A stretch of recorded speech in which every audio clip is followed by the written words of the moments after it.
Sensational जंगल प्रदर्शनी का दिल्ली में हुआ शुभारंभ। पेंटिंग में प्रकृति और पर्यावरण को बचाने पर जोर। नई दिल्ली मंडला। आदिवासियों के बीच रहकर उनके जनजीवन को चित्रित करने वाले प्रसिद्ध पेंटर आशीष कछवाहा का कहना है कि उनके इलाके में जंगल में रहने वाले आदिवासियों को कोरोना नहीं हुआ, क्योंकि प्रकृति के बीच रहने से उनकी प्रतिरोधक क्षमता अधिक थी। उन्होंने कहा कि प्रकृति के साथ मनुष्य का संबंध टूट जाने और पर्यावरण पर ध्यान न देने के कारण समाज में आज संवेदनशीलता का अभाव हो गया है और हम विकास के गलत रास्ते पर जा रहे हैं। मध्य प्रदेश के मंडला के चित्रकार आशीष कछवाहा ने कल शाम राजधानी के त्रिवेणी कला संगम में अपनी एकल चित्र प्रदर्शनी के उद्घाटन पर यह बात कही। हिंदी के प्रसिद्ध संस्कृति कर्मी अशोक वाजपेयी, जाने माने कला समीक्षक प्रयाग शुक्ल, समकालीन कला के पूर्व संपादक ज्योतिष जोशी और प्रसिद्ध चित्रकार अखिलेश ने इस प्रदर्शनी का उद्घाटन किया। विश्व प्रसिद्ध चित्रकार हैदर रजा से प्रेरित हैं आशीष।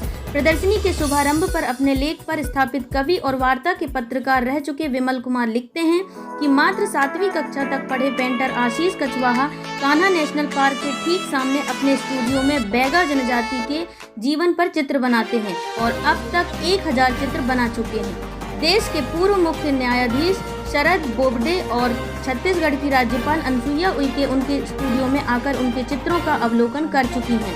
बचपन में अपने पिता को खोने के कारण पढ़ाई पूरी न कर पाने वाले आशीष ने अपने आजीविका के लिए चित्रकला का रास्ता बनाया और आज उनकी पेंटिंग 50,000 से 1 लाख में बिक जाती है और कान्हा नेशनल पार्क घूमने वाले पर्यटक उनकी पेंटिंग खरीदते हैं, तब उनका जीवन चलता है। वह कहते हैं, मुझे पद्म विभूषण से सम्मानित विश्व प्रसिद्ध चित्रकार रजा से काफ़ी प्रेरणा मिली जो मंडला के थे। मैं उनसे मिल नहीं पाया, इसका अफसोस मेरे मन में हमेशा रहेगा। उनके अंतिम दर्शन मैंने ज़रूर किए हैं। मैंने 3री कक्षा में नेहरू जी पर चित्र बनाया था, उसे स्कूल में पुरस्कार मिला, तब चित्र बनाने का सिलसिला शुरू हुआ।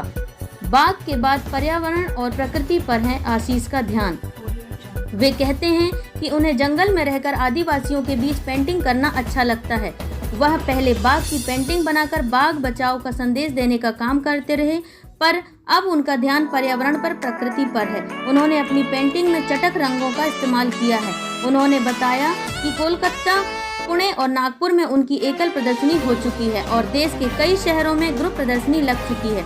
उन्होंने कहा कि इस देश में आदिवासी कलाकार बहुत हैं और उनकी कला के प्रचार प्रसार की बेहद आवश्यकता है।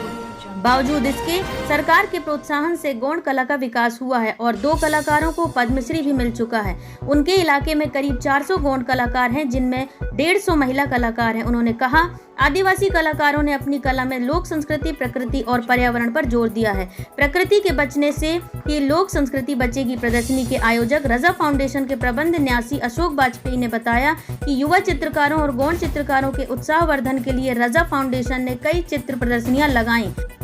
पिछले दिनों 25 गौड़ कलाकारों के साथ ही 100 युवा चित्रकारों की प्रदर्शनी लगाई गई थी एवं मंडला जिले में रजा साहब की पुण्यतिथि पर प्रदर्शनी लगाई गई।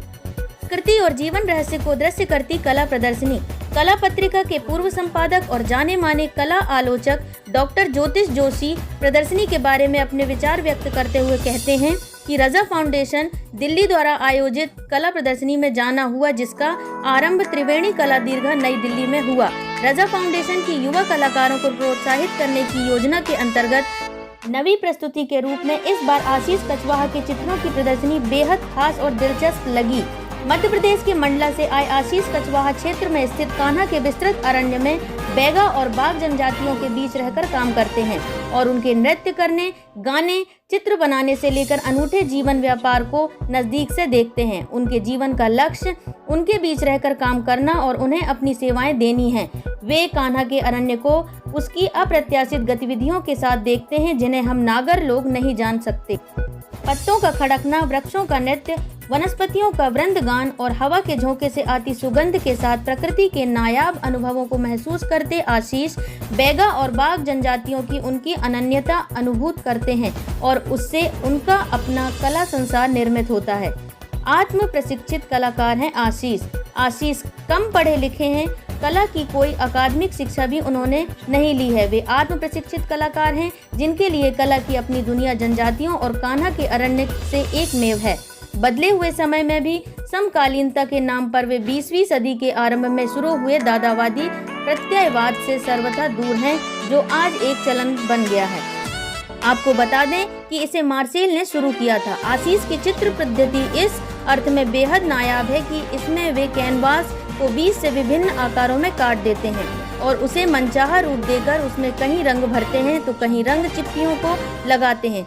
इन कामों को ध्यान में देखें तो कहीं हरे पत्ते हैं, कहीं विखंडित आकारों में कैनवास के बीच संचारित पवन है तो कहीं सूर्योदय की आभा है। सूर्योदय की आभा तुलिकाओं के संयोजन से बनी है। इसमें वृत्त भी है जिसका केंद्रक हमें अपने आत्म को देखने को प्रेरित करता है। इनमें कहीं कान्हा के अरण्य के वे सुखद अनुभव हैं जिसमें प्रकृति का गान है, वनस्पतियों का आपसी संवाद है और जनजातियों का उनसे अपनापन है। एक प्रशिक्षित कलाकार की तरह अपने आत्म से संवाद करते हुए आशीष ने इन चित्रों में एक ऐसी दुनिया सजाई है जो हमारे आत्मबोध को जगाती प्रतीत होती है, क्योंकि हमारे पंचभूत का बहुलांश इन्हीं अरण्यों में है। कह सकते हैं कि अमूर्त और मूर्त के संधि स्थल पर निर्मित यह प्रदर्शनी यह भी संकेतित करती है कि मूर्त का अमूर्त होना और अमूर्त का मूर्त होना हमारी उन मनोदशाओं का प्राकट्य है जिसमें हम अपने निज के संसार के साथ शामिल होते हैं। आरंभ में प्रयाग शुक्ल ने ठीक ही आशीष के प्रयोगधर्मी सृजन को सराहा और अखिलेश ने दर्शकों को इन चित्रों की पृष्ठभूमि से परिचित कराया। आपको बता दें कि यह प्रदर्शनी चित्रकार अखिलेश के ही संयोजन में तैयार हुई है।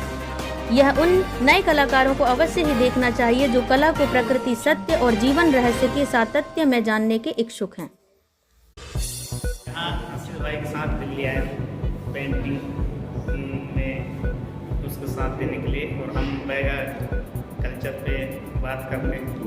और जो दिल्ली में आए हैं कम से कम हमारा बैगा समाज और बैगा के बारे में।